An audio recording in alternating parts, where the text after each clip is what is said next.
Yo, what's up, everybody? It's Prophet Gaming 77, and I'm excited to announce that IGN just released a tech demo, Unreal tech demo of Witcher 4, which I know a lot of you guys are super hyped about. Highly anticipated game. We know that Witcher 3 is a masterpiece. So what we're gonna do, guys, is we're going to look at this tech demo. But first, I want to say as a disclaimer, I never played Witcher 3, although I need to play that in preparation for 4.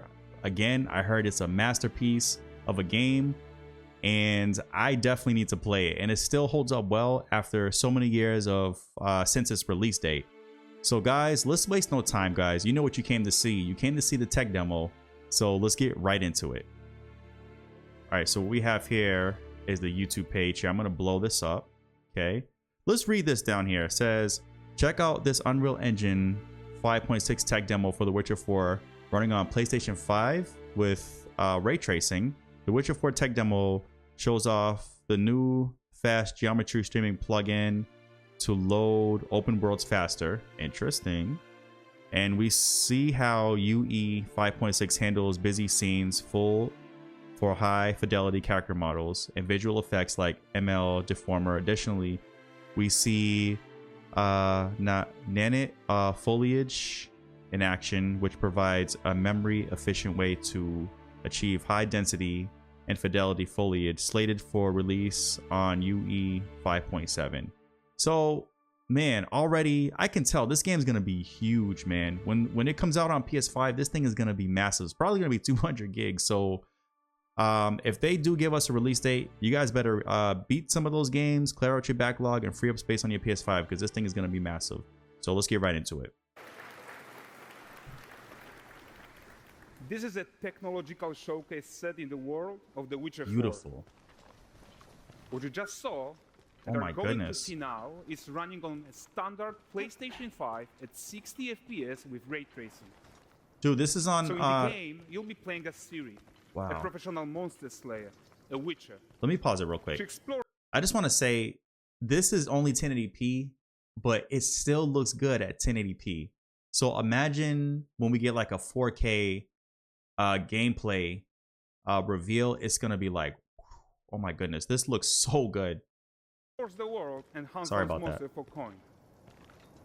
The region we are in is called Kovir, and you'll get to explore it in a game. Beautiful. Right now, Ciri is investigating the monster, and after gathering new clues, she is heading back to a nearby village.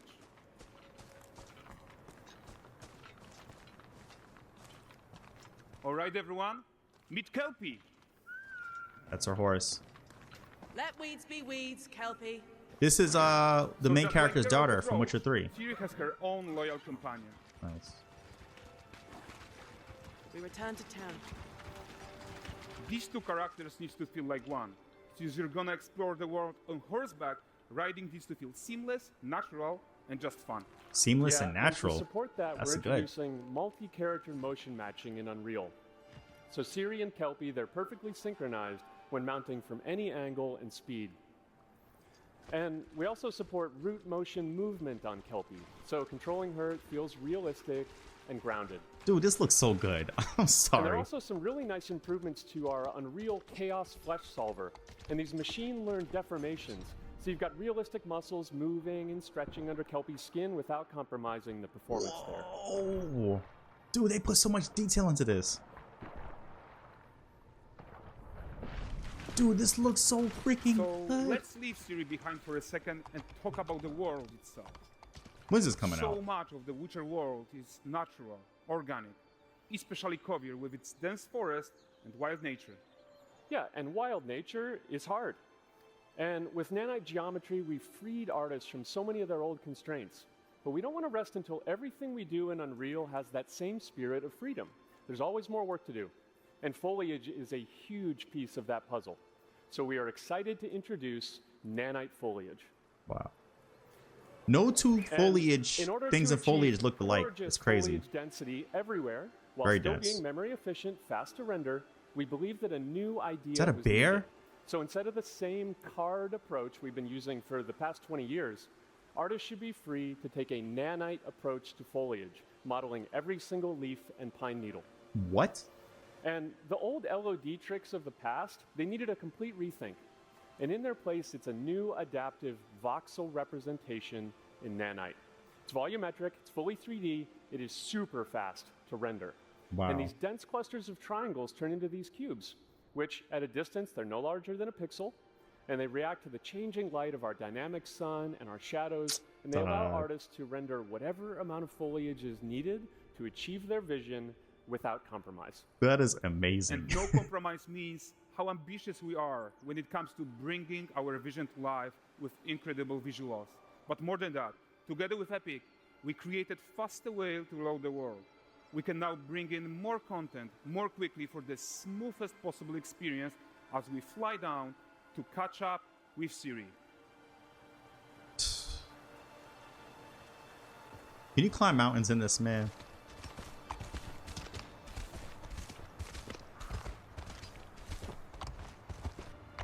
Welcome to Valdrest. So Valdrest is a port town, a hub for fishing, trade, and mining. It's one of those places where you can meet shady characters or overhear gossip from other lands. Shady characters. It's also where Ciri took on her current contract. High-tech, let's leave Kelpie here and explore the marketplace and food. This is so vast and I'm so excited we can finally show you some of this stuff. look at Let's see the what Valdrest has to offer. NPCs, bro. They're all different and unique, bro. What? Oh. I'm going at him if he does that to me. Oh, it's a bear. Look how real that looks. Move out the way, man. Bro, all the NPCs are so unique. And it feels so lived in. Look at this. Guys, notice how responsive the world is. Look, this guy's playing it. Character actions directly affect what happens around you. Sometimes even setting off chain reactions. I need this game, bro. Everything is working together. This and Death Stranding 2 are my most anticipated games. If I can get those two games, I'll be the happiest Oh, person look at ever. this Also, poor beggar. gentleman being taught how to fly by an angry innkeeper. That's what happens when you cheat at Gwent. Bro, that's the first thing I'm gonna do. I'm just gonna walk around in the game. Look at that midget, the dwarf. Look at that dwarf. Yo, every NPC is different. This is Okay, incredible. so this is the guy who gave the series quest his own. Like you probably suspect, he has his own agenda in all of this. You're off your tits again, Wilfred. Get your ass up. Oh my goodness. A typical day's toil. Who in? Witcheress. One Witcheress. using my wagons. No eternity is taking that damn salt to arrive. I found them. And, well, suffice to say, they'll not reach you. As for the salt, I found not one speck. I presume this comes as no surprise to you. Now. Kavir's smuggling trade is of no concern to me. Shush, shush, shush. The Manticore She's so attacked charming. your cart and devoured your men. Quite the opposite. Manticore. No, them winged hellspawn. And she's hot. Not here. While Ciri decides what to do about that merchant, let's take a look at the character technology that powers this marketplace. Please do show me Why don't we this. listen in on these Look at the character fishmongers? They're models. selling their wares, chatting up customers. Morning, catch this is. We'll find none fresher. Rugged ladies after one of It's so cool. Get this cleaned and gutted for you. You mind, dear? All the work that went into this. Oh my goodness. Something more. Got mackerel cod. Oh, Braxton's fine. Wow, look at the fish. And there is tons of tech to play here. Even in So a simple detailed. market stall. Metahuman tools, improved Unreal Smart Objects, Chaos Cloth, and more. Yeah, and all of this exists to make sure that the gap in quality between Ciri and NPCs is as small as possible. Yeah, and closing that gap, it's not just about fidelity, right? But also authenticity. They should react to authentic. changes in the world around them. They adapt to the changes in the world Already around them. Exciting enough for Valdrest. Let's grab everyone's attention with a circus. Court jester.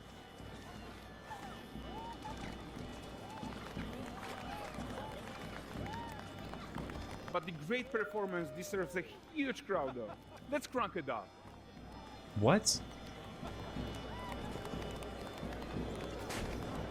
Oh my gosh, that is just so cool, man. So you are seeing tons of optimizations here to many of Unreal systems, including an entirely new Unreal animation framework, allowing us to fit easily in our 60 FPS budget, not just in rendering, but also with room to spare on the game thread. 60 Over FPS? 300 animated skeletal bad. mesh agents, all going about their business. And the whole point is to leave breathing room for developers like you to introduce the gameplay and the systems that your players expect, empowering you to make your worlds come to life without Unreal standing in your way. You are right. That's the open world RPG that we're making. But before we wrap up, how about one final check-in with Siri? This is so impressive, man. We are making this game to be the most immersive and ambitious open world Witcher game ever. And we are making this a reality thanks to our work on Unreal with the team at Epic. Look at the snow. I Like, think what we are doing together is going to bring in a new generation of open world RPGs, and I'm so proud of what we accomplished so far. We are too. it's like they're reinventing the wheel with this, man. Look So at we're this. almost done, but the before next we level. go, here's a small gift for all Witcher They're fans. almost done. What do you mean by with the game or The with the first presentation? look at La Nexeta. Oh.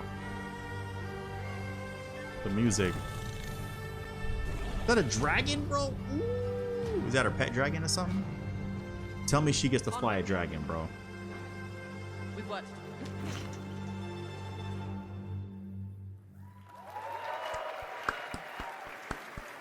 Oh, CD Projekt Red is involved in this too? Thanks, guys. I forgot they did Witcher 3. Seriously, it looks amazing. Yeah. And we've also barely scratched the surface of what's coming in Unreal 5.6. So here's Julien to tell you even more. Thank you very much. Thank you so much. That is just so freaking cool, man.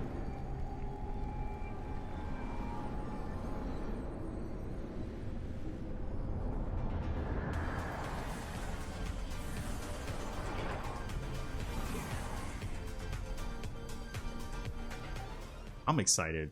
Hey everyone, great to be here in Orlando. I spent a lot of time on this demo, so I'm happy to be the one to talk about what went into the 5.6 release.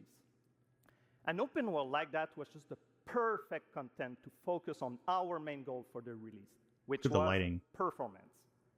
We want the engine to scale to large and rich worlds. We want to preserve graphics quality. And of course, we want to deliver high frame rates that you and your players expect. So let's check it out, starting with rendering. If you all remember, when we released Nanite. Nanite with UE5, it supported static geometry. Last year, we brought skinning to Nanite. And now, we're working on Nanite foliage. The only way to have a forest that looks as good as this one is to use 3D geometry for all parts of the trees, just like we do for everything else. However, this is a crazy amount of fine geometry, so we had to rethink how trees are created and displayed. To create them, we developed Nanite assemblies. Wow. These 28 little parts that you see are all that we use to build all the spruces from the forest. Wow. They are instanced thousands of times and used like building blocks to assemble trees in different ways. Very unique. And as you probably noticed with the wind effect, they even support skeletal animation, which runs on the GPU. Thanks to assembly, we greatly reduce the storage, the runtime memory, and the rendering cost. Then, to display an entire forest, the challenge was to preserve fidelity and performance from any distance. Let's check up close the level of detail we're talking about here. Wow. Lots of details. But this triangle representation is not the most efficient when far away, due to the amount of overlapping. And that's why we made an adaptive voxel representation. But in reality, you'll never see those voxels this close, since when we move the camera back, they're barely a pixel. Nanite Makes sense. foliage is almost done. So the We are rendering is moving faster. it to the main line as we speak, and it will be available for everyone in 5.7. Another thing I would like to share is that ray tracing and Lumen now run more than twice as fast with no visual trade-off compared to when UE5 was released. The lighting is And crazy. because of that, we can now hit 60 FPS on consoles. And finally, we rewrote the rendering pipeline to run asynchronously so you can increase the richness of your scenes even more. Now let's talk about chaos physics. What is chaos For physics? chaos cloth, we improve our cloth-to-cloth constraint solution. This removes a lot of collision evaluation when garments are piling up and interacting with each other. Even for complex setup like Series Cape, we hit a sub-millisecond budget on PS5. With Chaos Flesh, we introduce procedural muscle activations to make deformation and motion more natural. Your artist will still have control over tetrahedral simulation and train ML models that run fast in real time. We now support the baking of fluid surface data into lightweight assets to be played back at low cost. This is going to give you high fidelity water without the performance cost of real-time fluid simulation. For animation, we work on both performance and fidelity. Nice. Here, you can see how Siri and Kelpie match up in their interaction. Well, that works no matter the angle of approach. That's our Modes character motion matching solution. That is cool. We also added motion matching in Sequencer to build stitch tracks. With them, you can seamlessly transition from gameplay to cinematic. Seamlessly. Also, we now have a secondary layer of animation driven by physics in Control Rig. We used it in Kelpie's rig to drive the mane, the tail, and the saddlebags. And now, I'm happy to announce that all these features are already integrated into our new Unreal Animation framework, which we are releasing as experimental in 5.6. We built it with performance first in mind.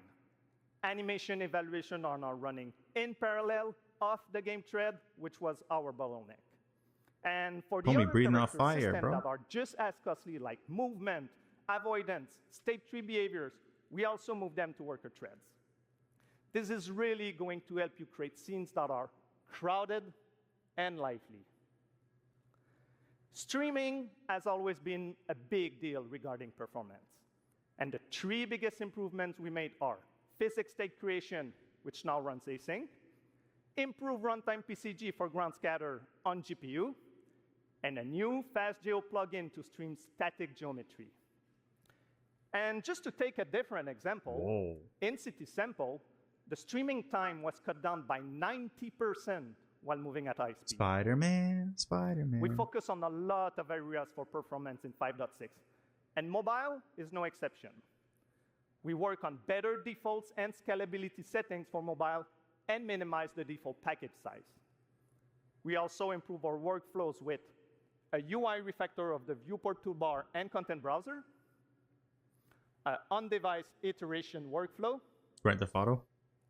and a mobile preview solution. Oh, that's Fortnite. So there you go. Unreal Engine 5.6 is all about performance, and it's available today. Wow. Wow, man. Wow. So good. Please go enjoy the tech talks and session we have for you guys and come chat with us. And now, please welcome Chris from the MetaHuman team. Let me pause that. So, man, there's so much to discuss here. Let me get my camera back. Guys, oh my goodness. What did I just watch, bro? I thought Death Stranding 2 was my most anticipated game, but I have to say Death Stranding 2 is gonna have to make room for Witcher 4. Is this coming out this year? Can somebody please confirm in the comment section if this game is coming out this year? Because if it is, I am super excited, bro. I gotta play Witcher 3 in preparation for this, but man, I don't think Witcher 3 can light a candle next to this game graphically, man. Bro, all the detail that goes into this game, it just makes you appreciate it so much more, man. And I'm excited, man. And they're so confident in the fact that Things are going well for this game. Things are coming together really nicely. The render time is much better. The seamlessness between gameplay and cutscenes, and then the muscles in the horse and the water and the pixels and the blades of grass and the foliage and the trees, just amazing, bro. Like, oh my god. Yo, is anybody excited for Witcher 4? Please comment down below. I'm excited, bro. I can't believe what I just saw. And yo, the video felt short. Even though it was 16 minutes, the video was so good and the presentation was so good, and the things that they showed is so good that the video just felt quick. So guys, comment down below what you think about this Unreal Engine gameplay reveal of Witcher 4, and if you're gonna be picking this game up when it comes out. And if anybody knows, is there a release date for this, please let me know. Man, I'm speechless. I am absolutely speechless. I don't know what else to say. Other than, man, gaming has come a long way. And now with this Unreal Engine 5.6 that they got, man, games are going to be just taken to the next level. The next generation of gaming is going to be on the next level, bro. It's going to be almost like realistic, as if you're looking at me. So guys, thank you for tuning into this video. For those of you who watch it straight through, thank you so much. And again, comment down below, let me know what you think. If you're new to the channel, man, like, comment, and subscribe. And we're out of here, guys. Peace.